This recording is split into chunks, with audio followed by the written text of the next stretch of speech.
he lives his life a certain way, thinking he's doing a fair amount of good, and then later in life, things start to unravel, and he's forced to look at this service that he has in the context of the church that he has been a part of all of his life and question it, really question it. And so, through the intimate, you explore a very, very large puzzle that I think is very timely, because a lot of us are looking at the Catholic Church and asking some very big questions. So let's turn it over to John Boyne, who is going to give us a rich experience this afternoon. John Boyne.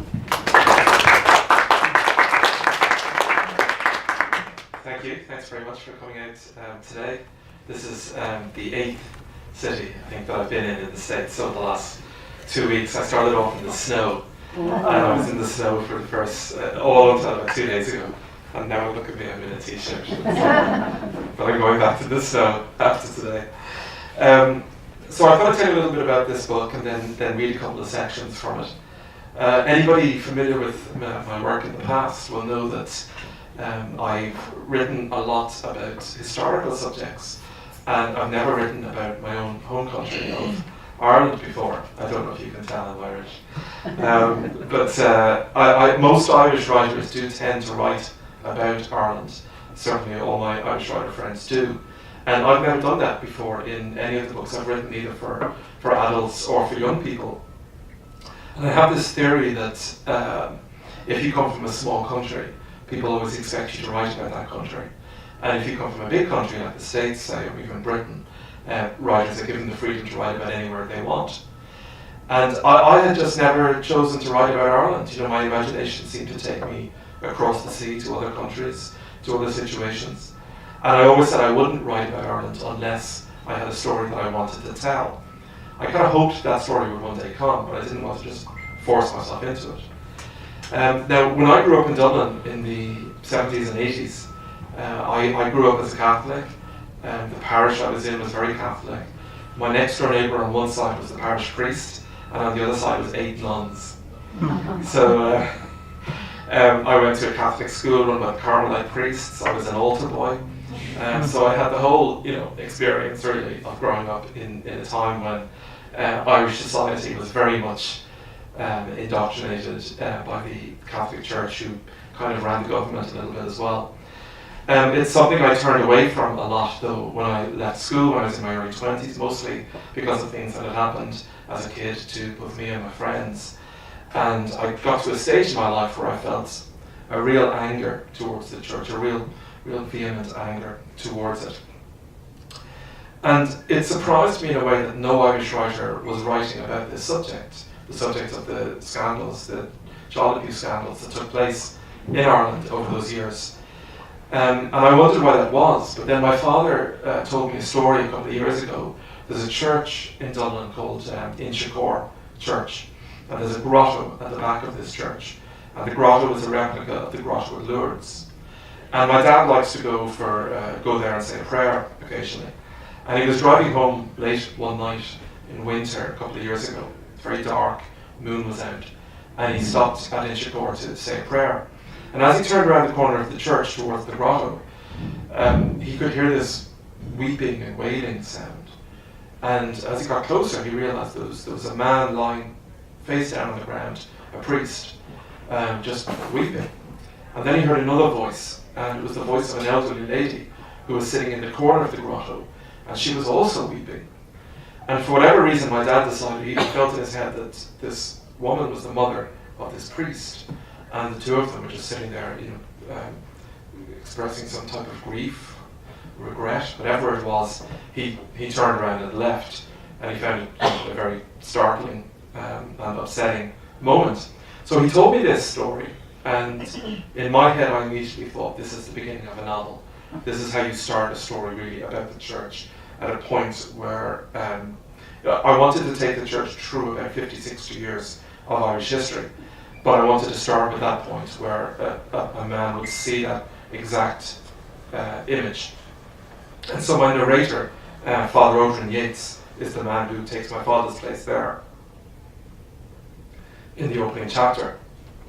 Now, when I started, what I wanted to do was write a novel where the narrator was effectively a good man. I didn't want to, even though I had all that anger, I didn't want to write a diatribe. I didn't want to write something that was just condemn, condemn, condemn. I thought that would be quite boring and quite obvious. What I wanted to try to do was to find some element of goodness in a place where I had only found evil in the past.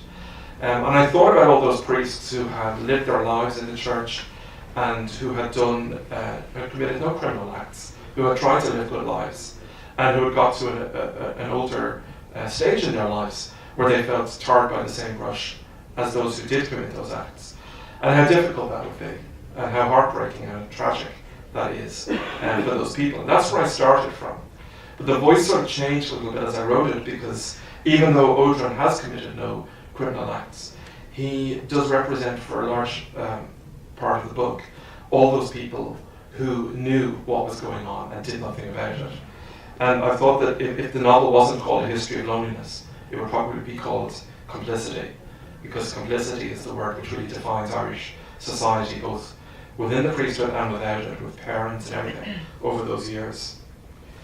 So I'm going to read two sections. The novel moves around in time quite a lot between the 60s and today. And we kind of go back and forth learning different parts of Odran's story. This first section takes place in 1990. Odran at this point would be about in his 30s. And he's gone down to Wexford on the southeast coast of Ireland to visit his friend Tom, with whom he shared a cell in Clonmel Seminary when they were training to be priests. He hasn't seen him for some time, and this is what happens. He had a housekeeper in Wexford, a monster of a woman named Mrs. Gilhool, whose husband, she told me within minutes of meeting me, had died during the first year of their marriage, some 36 years earlier. The cancer took him, she told me, a hand to her throat, as if she had difficulty with the word even after all these years. And him only a young man with everything before him, the cancer can be a terrible thing.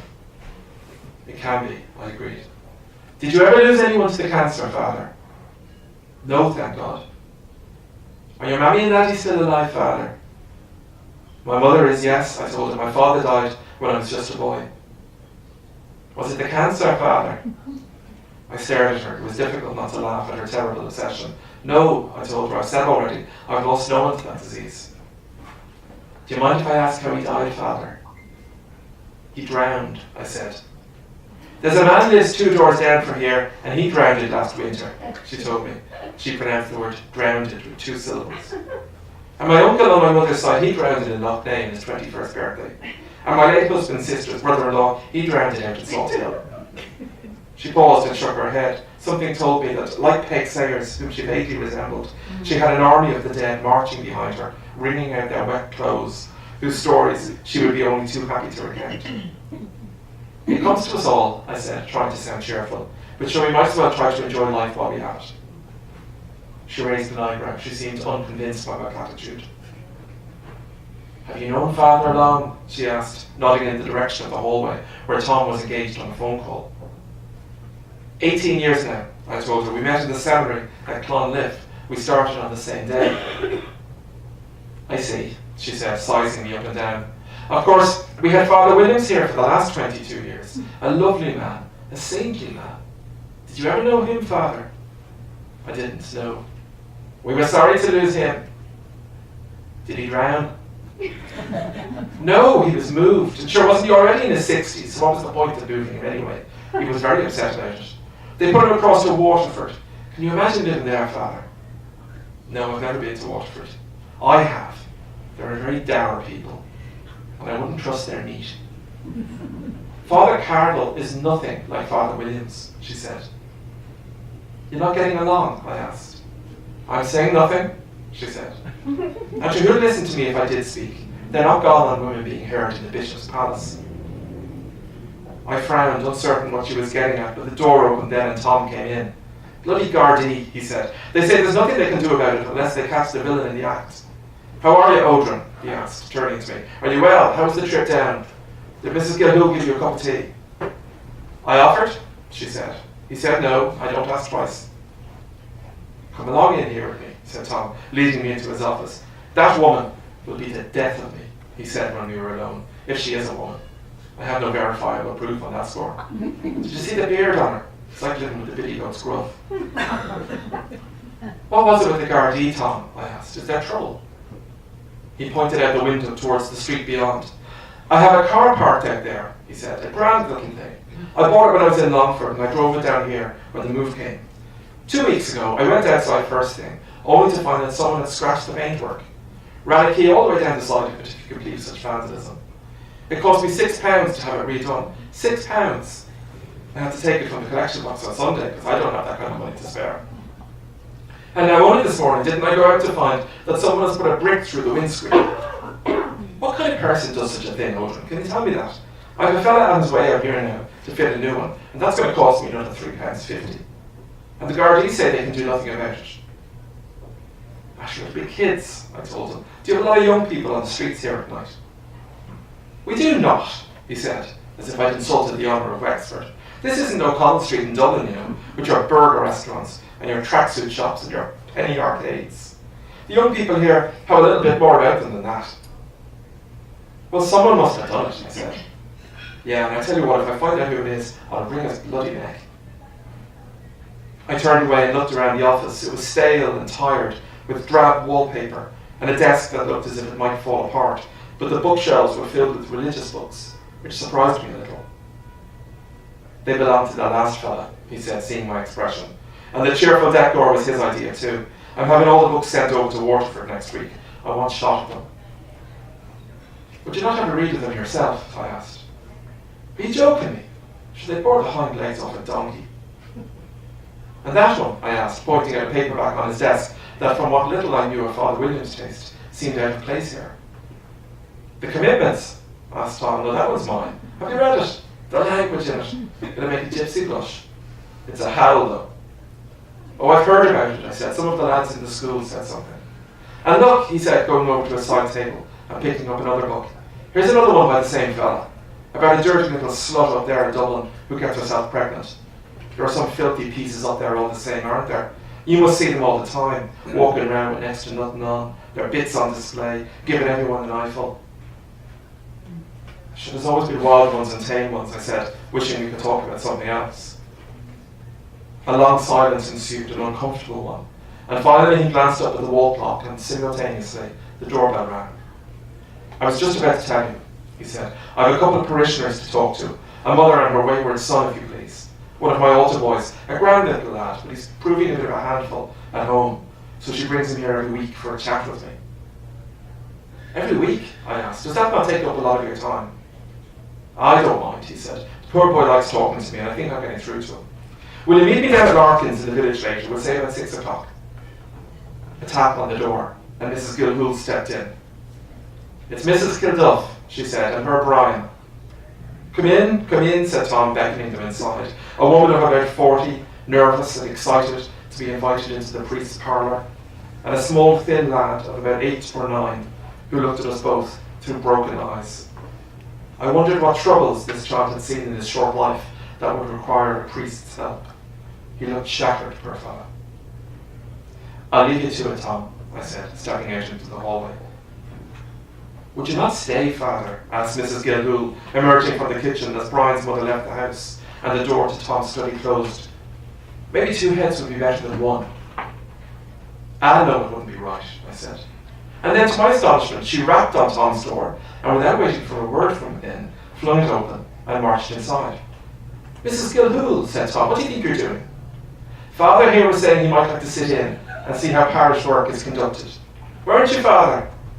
I was not, I protested. I said no such a thing. Perhaps I misunderstood you, she said, not an ounce of shame in her voice for the blatant lie. But sure, it would be a nice change for you, wouldn't it, Father? Go on in there now and tell Brian all about yourself. Sorry about that, Tom, I said, closing the door with the housekeeper on my side. I'll see you at 6, like you said. Out in the corridor again, I turned to Mrs. Gilhool, wondering whether she'd lost control of her senses. Poor wee Brian can get scared easily, she said quickly. I thought he would welcome someone else in the room. Why would he be scared, I asked. What is he to be scared of? Our little boys can take terrible frights, she said, and the collar can be an intimidating weapon. Well, look, if he's scared of Tom, then he'd only be twice as scared of the pair of us together. Would he have reason to be, Father? She asked, a question that took me aback. I don't understand what you mean, I said. You do now, she said, her lip curling into stakes as she turned away. Don't be giving me that old manure. I'll put your bags in your room anyway, she added. You take yourself off to wherever you're going. Sure, aren't you all the best of pals anyway? Okay, so that scene takes place in 1990. This is the point where Ireland is still very much dominated by the church and the authority of the church. It'll be another 10 years or so before the voices of all the victims start to be heard, and when the newspapers and television reports are seemingly on a daily basis filled with reports of trials, of abuses, and when the country starts to completely change. So the second section, the shorter section, takes place 22 years after that, in 2012. Odrin has gone into the city centre of Dublin to listen to one of the trials taking place. He goes in for a couple of minutes, he finds it very upsetting, and he steps outside. He sits in the round hall of the forecourts. Despite the number of people lingering under the circular dome, making their way in and out of the other three courtrooms where different cases were being heard, I felt that I could breathe out here, and was not yet ready to make my way through the reporters and photographers gathered outside on Innes Quay. I made my way to one of the benches at the side, sat down next to a woman on her own, and bent over a little, my head in my hands. What kind of life was this, I wondered? To what sort of an organisation had I dedicated my life? And even as I searched for blame, I knew that a darkness was stirring inside me concerning my own complicity. For I had seen things, and I had suspected things, and I had turned away from things, and I had done nothing. A hand touched my arm, and I almost jumped off the seat in fright, but it was just the woman seated next to me. She had a tired expression, and not a hint of a smile on her face. I thought she was going to say something like, "Are you all right, Father?" But instead she just stared at me. I knew I recognized her from somewhere, but I couldn't say where. "You're Father Yates, aren't you?" she asked me finally, her voice low and quiet. "That's right," I said. "Do I know you?" "You do," she said. "Do you not remember me?" I shook my head. "I do and I don't," I said. "You look familiar, but I can't place you." "Kathleen Kilduff," she said, and I closed my eyes. "Mrs. Kilduff," I said meekly. "We met in Wexford in 1990. You were down visiting your pal. I was the fool who was delivering her son into his hands every week for an hour." "Of course," I said. "I remember you now." "And you remember Brian too, don't you?" "I do," I said. "I remember Brian." "Did you feel good about yourself, reporting him like you did? You know the Gardaí scared him half to death when they interviewed him about the damage he'd done to that monstrous car?" "I'm sorry," I said. I didn't know what to do at the time. I thought maybe there was something wrong with the boy. I thought that if Tom knew, maybe he could help him." "Oh, he helped him all right," she said, laughing bitterly. "Didn't he go to the Gardaí and tell him that if they just cautioned the boy, he'd see to it that he never did anything like that again? And then he persuaded me to send Brian into him Mondays, Wednesdays and Fridays, 3 days a week, for an hour every time. And of course I did what I was told. Brian," she added, "my little lad, who never did a bit of harm to anyone in his life. He wanted to be a vet. Did you know that? He had a little dog that he just adored." I stared down at the floor. When I told that story earlier, when I told you about 1990, did I mention that I took what I had seen and reported it to Tom the next morning, and he called the Gardaí in? And that I told them what I had seen, identifying the boy in his own house a few hours later? Perhaps I didn't. If I didn't, I should have. Anyway, here it is, out in the open now. We are none of us innocent. "Mrs. Kilduff," I said, uncertain what I was going to say next, but she interrupted me anyway. "Don't say my name," she hissed. "And get off this bench right now. I don't want you sitting anywhere near me." I nodded and stood up, turning to walk away, but before I could, I thought I should at least say something to try to atone for what I had done. "I hope Brian is doing all right," I said. "I hope he's found a way to cope with whatever happened to him." She stared at me as if I was deliberately insulting her. Are you trying to hurt me?" she asked. Is that what you're doing? Are you deliberately trying to be cruel? No, I said quickly, failing to understand. I only meant, sure, Brian is dead these last 15 years, she said. He hanged himself in his bedroom. I went up one day after school to fetch him down for his dinner, and there he was, his little legs dancing in the air, the poor dog staring up at him, not knowing what to do. He killed himself. So tell me now, are you proud of yourself, Father? You and your pal in there. Are you proud of yourselves? Of all the things you and your pals have done? Do you even care? Okay, let's stop there.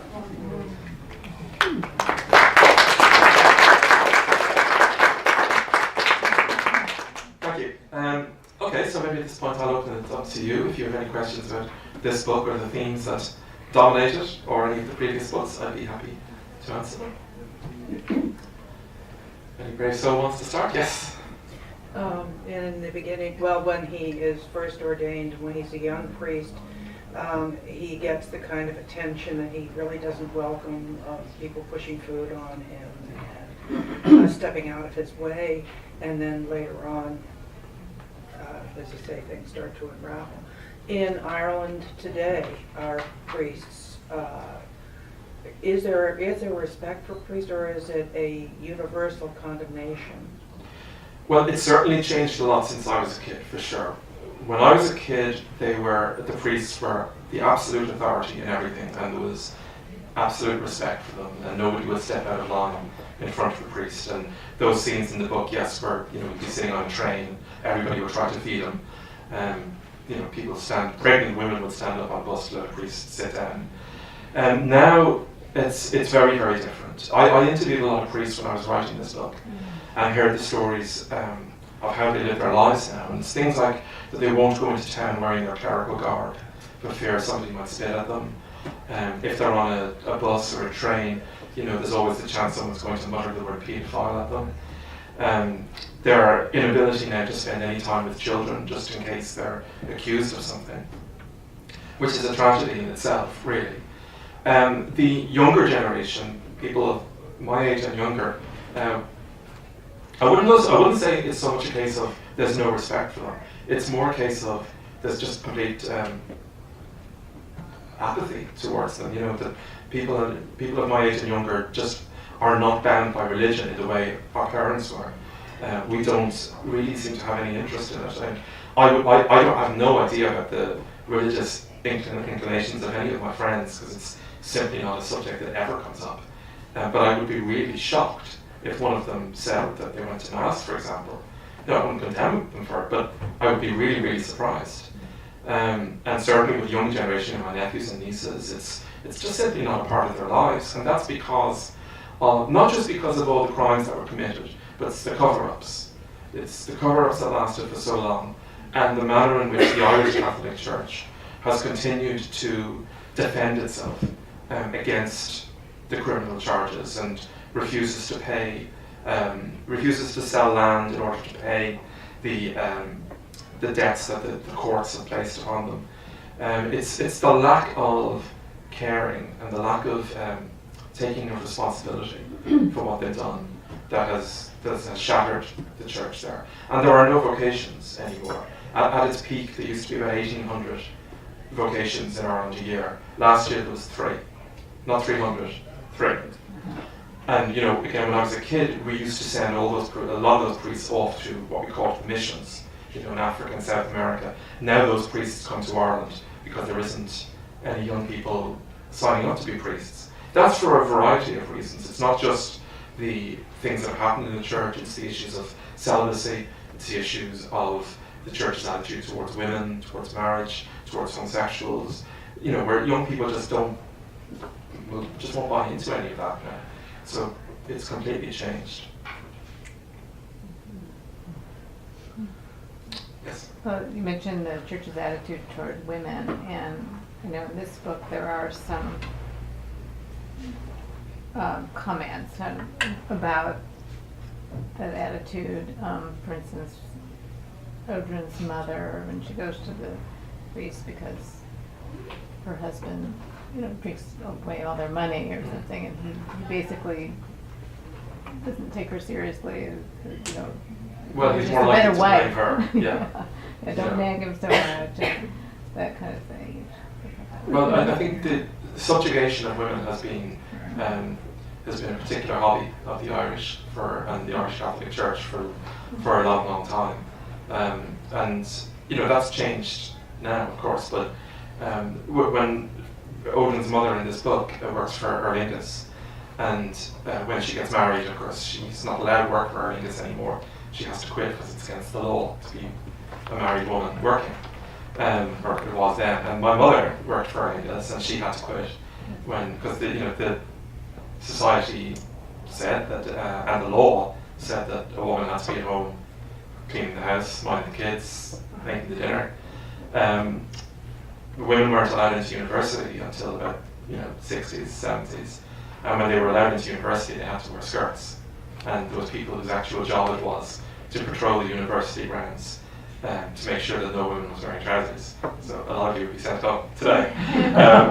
So that was the way it was for a long time. And the church, I don't think the church is afraid of women. I think a lot of the time it's afraid of the power of women and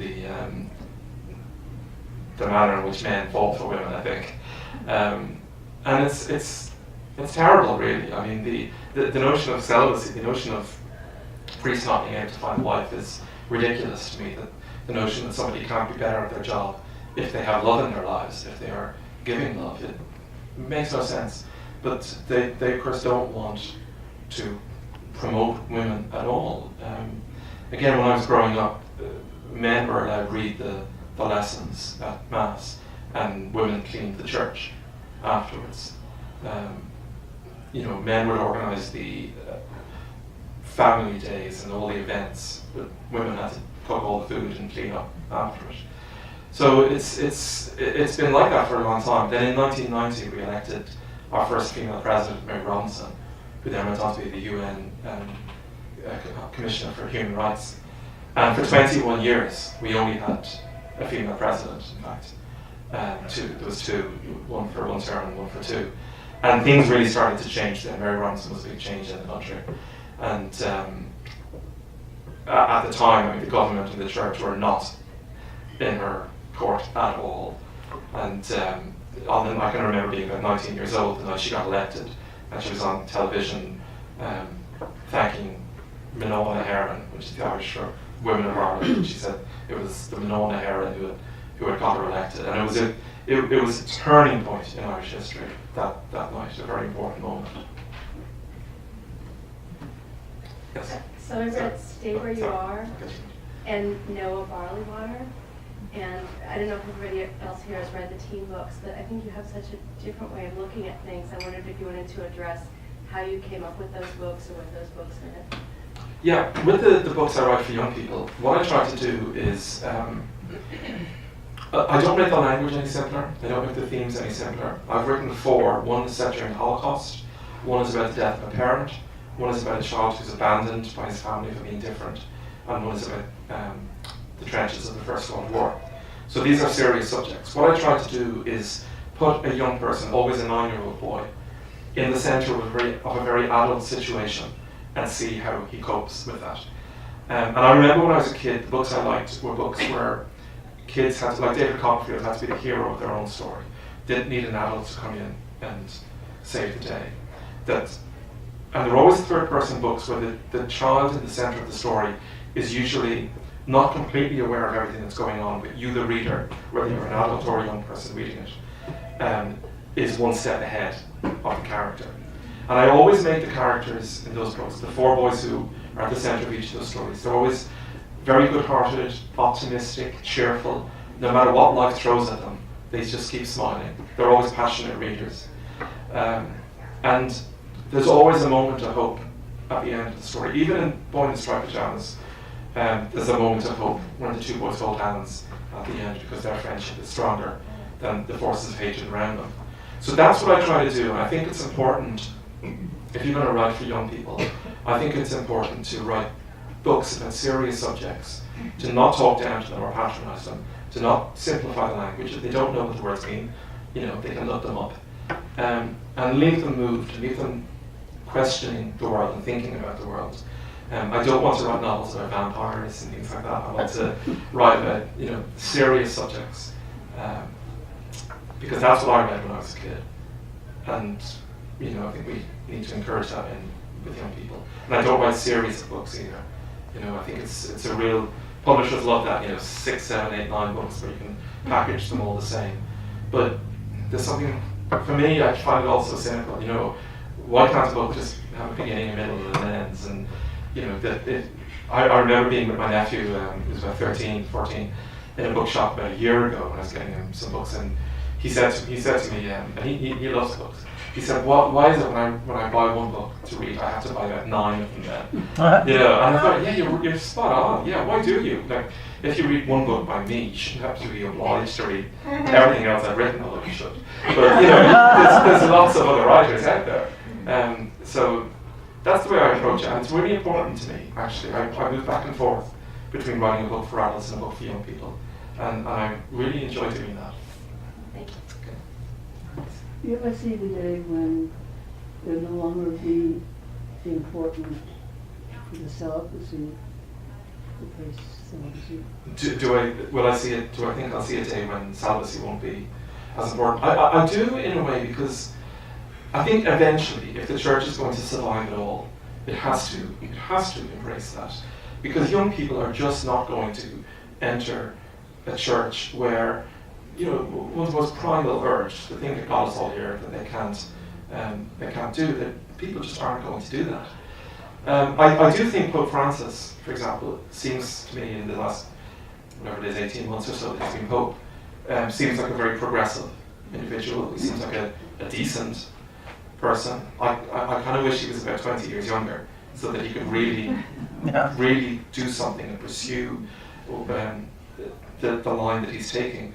I think the Catholic Church are probably wondering what the hell they did electing him, because they're horrified by it. Like my parents' generation, my father would be quite a pretty staunch Catholic, and it's lessened over the years because of everything that's happened. But he wouldn't be a fan of Pope Francis, because he sees him saying the opposite of what popes have been saying for years, and but it seems quite good to me that there's somebody at the top who actually is saying what people think, who isn't living in luxury, he's living in a hotel in Rome, and is saying, the 5 most important words I think he said in his papacy is when he said about gay people, "Who am I to judge?" Who indeed? If you believe in the Bible, then it's God who judges, not man. So I think the day will certainly come where they'll have to just overhaul it all, otherwise there won't be a church. Yes. I just think it's wonderful that you're writing about this, because it's not being written about a lot. That honestly, we're going through the same thing here in the Archdiocese of San Francisco. It's been all over the papers in the last couple of weeks. The Archbishop of San Francisco is publishing a manual for teachers about their sexuality, contraception, gays, and nothing about the abuse that's been covered up and everything. And there was a letter just in the Chronicle from a woman that said the problem is women need to be in the hierarchy of the church. But it's great that this, I hope you're going to go to other places in the Bay Area, because this is a topic that's on a lot of our minds right now. Yeah. Well, I think it's a topic that's on the minds of a lot of people who have devoted portions of their lives to the church around the world. It's difficult. I've mentioned my dad a few times, and I've had good conversations with him about this. And it's difficult for somebody, my dad's in his 80s, who has lived a life within that institution, and then really gets to a place where he finds himself a bit disgusted by the whole thing and upset by it. That's a lot of years of going to mass, and a lot of years of belief, and a lot of years of living his life correctly, and feeling that those who were in charge of that church were not living their lives correctly. And I can see it when he talks about it, that he tries not to be too angry about it, but I can see he's been let down, and so many others. I'm sure many of you have felt let down by that institution, and it is a tragedy, because I think no matter what your faith or creed is, the basic tenets of Christianity, that we should just treat each other well, love each other, not hurt other people. These are things that I think most people would agree are reasonable ways to live your life. And a church by its nature has a place in the world, I think, which I wouldn't have said maybe some years ago, but I say now. I think it has a place in the world where, if you feel it's a place where you can go when you are troubled and when you need help and when you're not going to be judged and where somebody is actually on your side all the time. But unfortunately, there's a big divide between the reality and the utopian aspiration, I suppose. Yes. Are there a lot of pending lawsuits that could result in large financial payouts to many of the victims, such as here in the U.S.? And if so, are parishes and dioceses going into bankruptcy to avoid making? I mean, there have been a lot, certainly, but they haven't paid a huge portion of what they were supposed to pay. There's a lot of church land which hasn't been sold. The government has underwritten a lot of the debts, which means the taxpayer, which means the very people who were abused are ultimately paying again. The parishes and the dioceses say, well, they can't afford it, they have no money and everything. We know that's just not true. You only have to spend a day in Rome, an hour in the Vatican. Clearing out one of the basements where people don't even get to see the art. Clearing out one of the basements would probably cover, a huge portion of it. But they won't do that. They won't do that at all. Does your work publish at the same time over in Ireland and the UK? And what is the response to a book like this? And have you done readings over in Ireland for this book? In Ireland and the UK, it came out in September, okay. So a few months before Christmas, and the response was very positive, actually.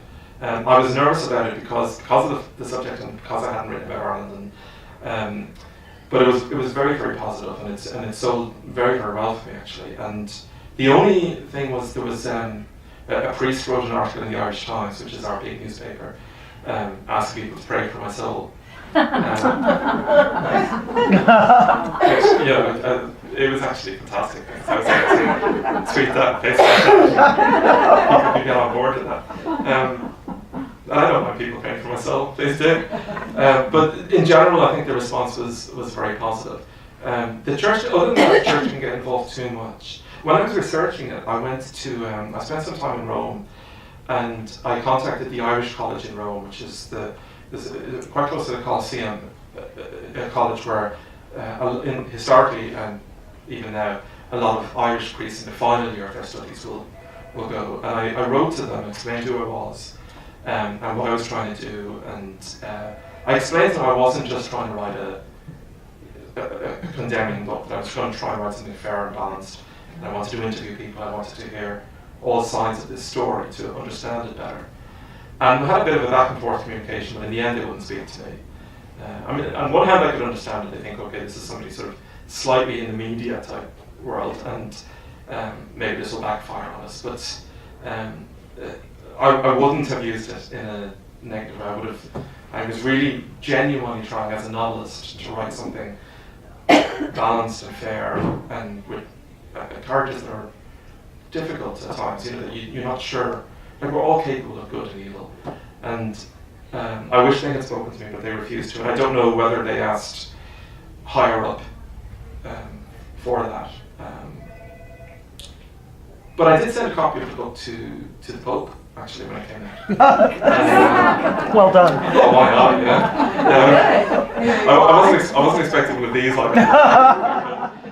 I sent him a copy of the book and sent him a letter explaining my reasons for writing it, and pointing out that it's been 36 years, 1979, since a Pope last set foot in Ireland. That was Pope John Paul II in 79. And all the things that have happened in the church, all the things that have happened in our country in all that time. And John Paul never came back, Benedict never came at all, and Pope Francis so far hasn't. And it's a 2-hour plane ride. You could leave after breakfast from the Vatican, you could still be home in time for your dinner. And they won't come.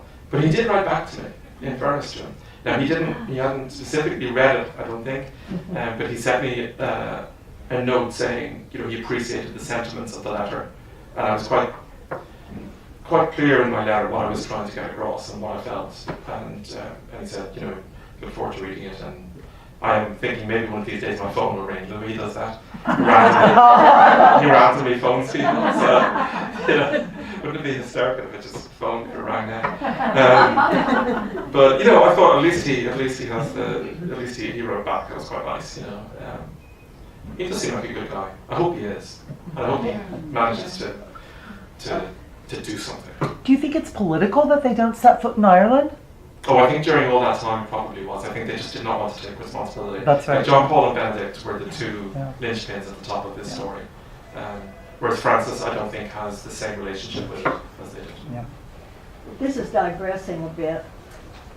When we visited your beautiful Ireland, early 1999, the guide recommended we do not go into Northern Ireland with the Protestants. Is this calmed down some? And to my chagrin, I haven't been keeping up with it.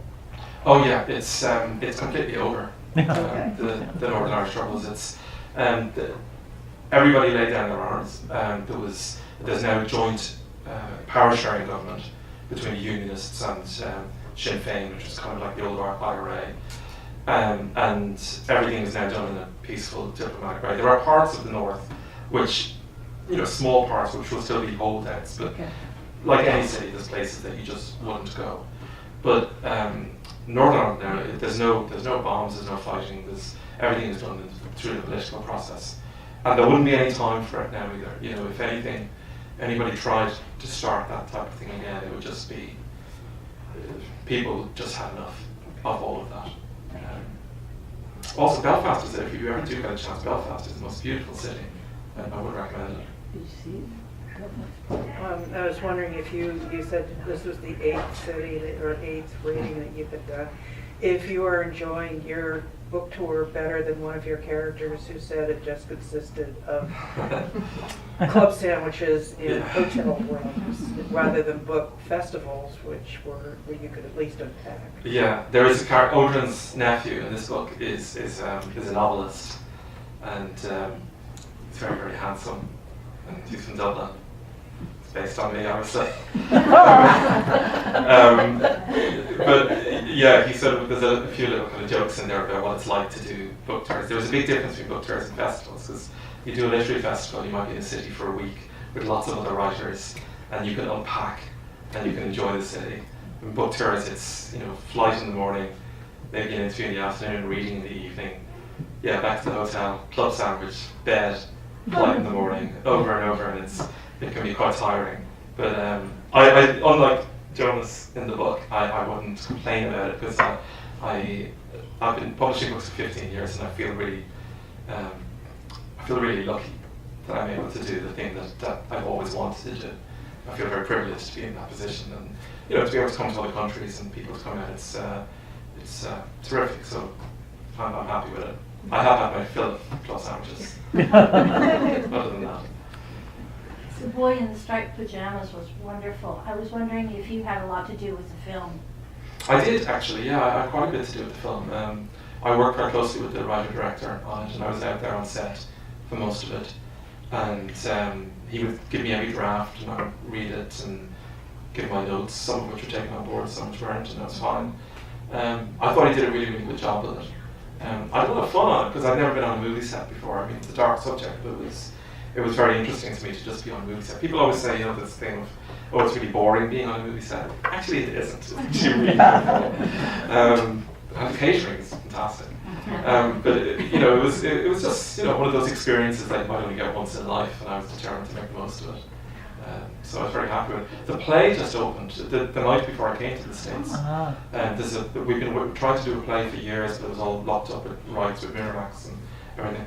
But finally we got it off the ground, and it's touring now through England for the next 6 months or so. And I literally saw it the night before I came here, or the night before I came to Washington. And it's really a terrific play, so hopefully it'll arrive in the States as well at the time. Did you adopt it? No. Okay. No, I didn't adapt either. I tried to write a screenplay once, and it was terrible.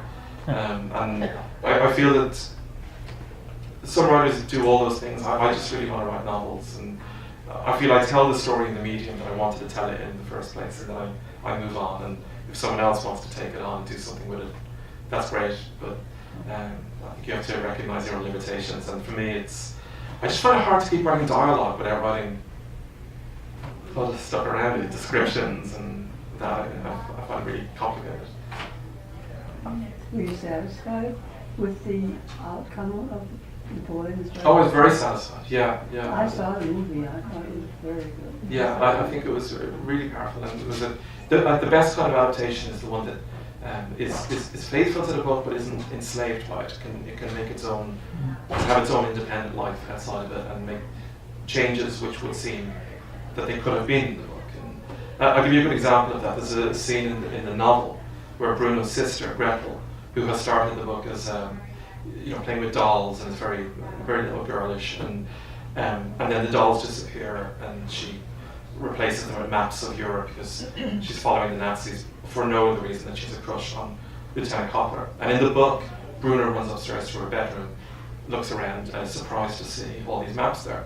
In the movie, what happens is Bruno has lost his football, and his mother says she thinks it's in the basement. He goes down to the basement, and the lights don't work, so he gets a torch. And as he turns the torch around the room, the torch lands on the naked bodies, piled up bodies of those dolls. And it's such a powerful image, because of course it's reflecting what's going on the other side of the fence. And I remember when I saw that, I did think to myself, I should have thought of that. That's a really, really clever image. Works really, really well on screen, and tells the same thing, just finds a different way to tell it. So that type of thing I thought was terrific. All right. And that often returns people to the book again, right? Like once the film is out, and people they bring up the tie-in come back. editions Yeah. To this. Well, this has been wonderful. Thank you.